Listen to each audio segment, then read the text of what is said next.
Alright, let's talk details. She is together.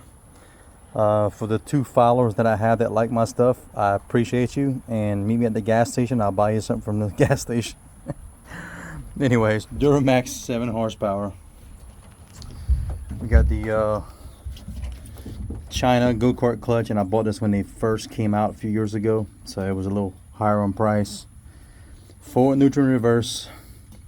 Don't remember the exact specs, but I want to say it's 1 1/4 to 1 forward and 1 1/2 to 1 reverse.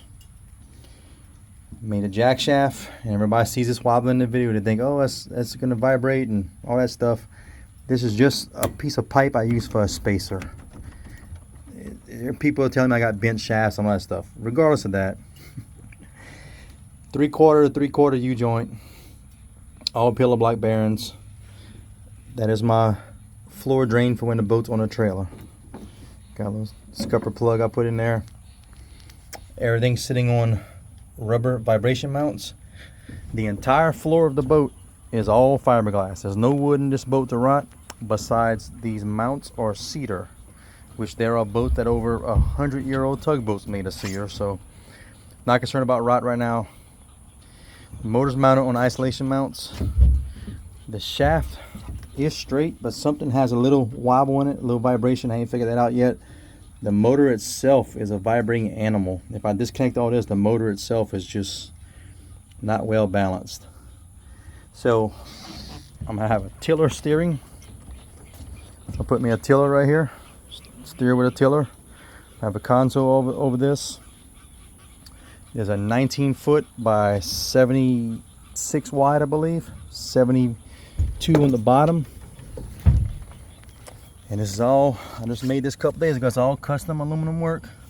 That is a mud boat weedless 2-blade propeller.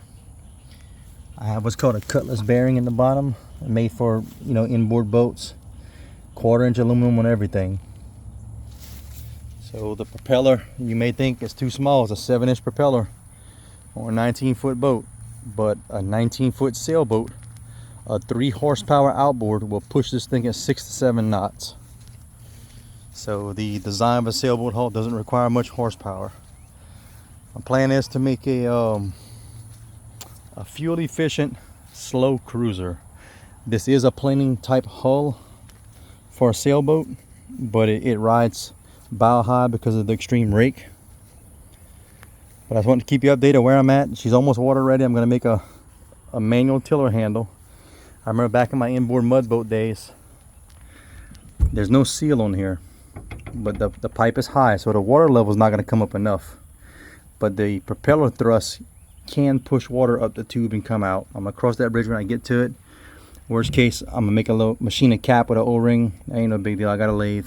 Obviously, I weld aluminum, so not a big deal. Not a certified welder, but I weld for myself. None of my stuff ever broke. So originally this boat had the foam. If you look here, this is some closed cell foam, thin layer fiberglass. The entire floor was closed cell foam, but I couldn't mount a motor to closed cell foam. It would have ripped it right off and vibrated. So ripped the floor out. This is what's called honeycomb board, 1/2-inch thick. 5 layers total of angel hair cloth. You can take this sheet out, which ain't coming out, but if the sheet was out, you could use it for a ramp and drive a pickup truck over it. It's not going to break. It's 9 pounds per sheet, $67 per sheet, whereas marine plywood is $120 a sheet. And when you fiberglass resin over marine plywood, it absorbs like probably 80% more resin than what this will, so you save money. This is also, they say it's 7 times stronger than marine plywood once it's glassed over. So it's stronger, lighter, and cheaper. It's really easy to work with. It's just a pain in the butt because you don't know how to fiberglass. It's kind of hard to fabricate stuff with. You got to kind of tape it together or glue it with silicone, tack glue it, and then put your fiberglass resin and all that stuff. Hey, pretty neat project. The trailer is too small for it, but it's a 1968 Lightning class sailboat, and that is the original trailer from 1968. It's not going to cut it. I don't have the ground cleared right now. I got my tractor is set up high, but I don't have the ground clearance, so I'm gonna have to raise up the bunks to raise it out of the water. But actually I have a somewhere right here, I have a 16-foot bass tracker trailer for a 1648, you know, bass boat. I can modify to fit this boat. I have a title for this trailer. I'm in Louisiana. It is a title state on trailers, a title state on boats. Well, registration and title, excuse me. This one, I do have a title on this boat. I went through all the process. I've had this boat for 10 to 12 years.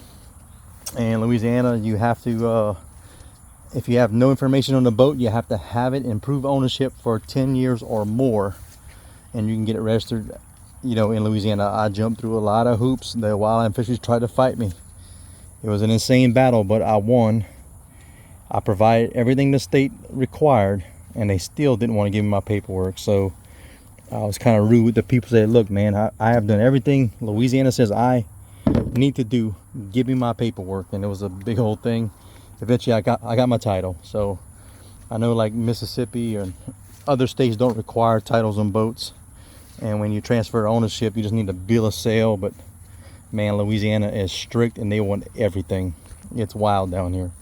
But anyway, I want to keep you guys updated. So okay, look, before I forget, you see where the rudder shaft comes out at around here? My water line empty was about where that rudder's at, so I needed to build it and keep the prop under the water line. And that was before I added weight. The boat's pretty heavy now. I know I floated in factory form and it was so light. We had like a 2-mile-per-hour gentle breeze the day I launched it, when I first decided to put a motor in this thing, and that breeze took this thing out of control. It was crazy. Gentlest breeze pushed this thing, so I needed to add some weight. Hard to see that weedless propeller, but that's what you find on a Go Devil longtail or YouTube inboard mud boat. And you know, everybody, oh, I got a mud boat, and they got these Thai longtails. Not even the same category. The CVT, I'm running 30 series Amazon special 30 series CVT, and I do have a little concern about the belt slippage, but I don't think it's an issue. As my belt wears out, I can put shims underneath the motor to raise the motor up, and that tightens the belt. So as my chain stretches, I can drop shims underneath the pillow blocks and tighten that chain up. If I want to run a bigger propeller, so a 7 horse motor is about a 6.5 inch propeller for these weedless props, maybe a 6 inch. I'm running a 6 3/4 inch, 7 inch prop, so I can always change the sprocket, give me more of a gear ratio. So in forward with the 10% overdrive, I'm looking at probably 3,200 RPM in forward to the prop shaft, and reverse I believe I'm going to get about 2,500, which I think I'm not going to need full power reverse. I honestly think this is going to be way more motor than what this thing needs. Like I said, I got a 3.5 horsepower Tohatsu outboard motor, and it's tiny. It will push this thing 7-8 miles per hour. So there's no reason why this propeller, if I put that motor and that propeller in a inboard like a pirogue or canoes, whatever you want to call it up north, this thing would do 15 miles per hour.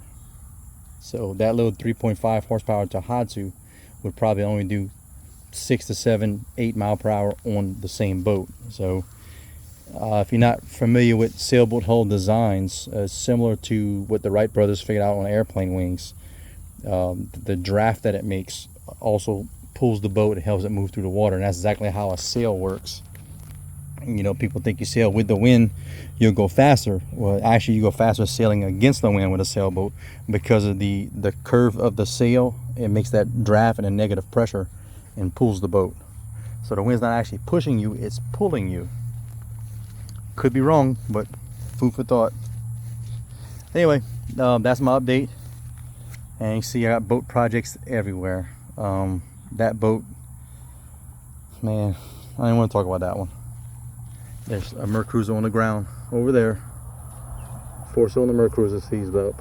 Not for that boat. That boat has a 4.3 Chevy which I have a brand new engine to put in. I don't have the time. Somewhere in the woods I can zoom in.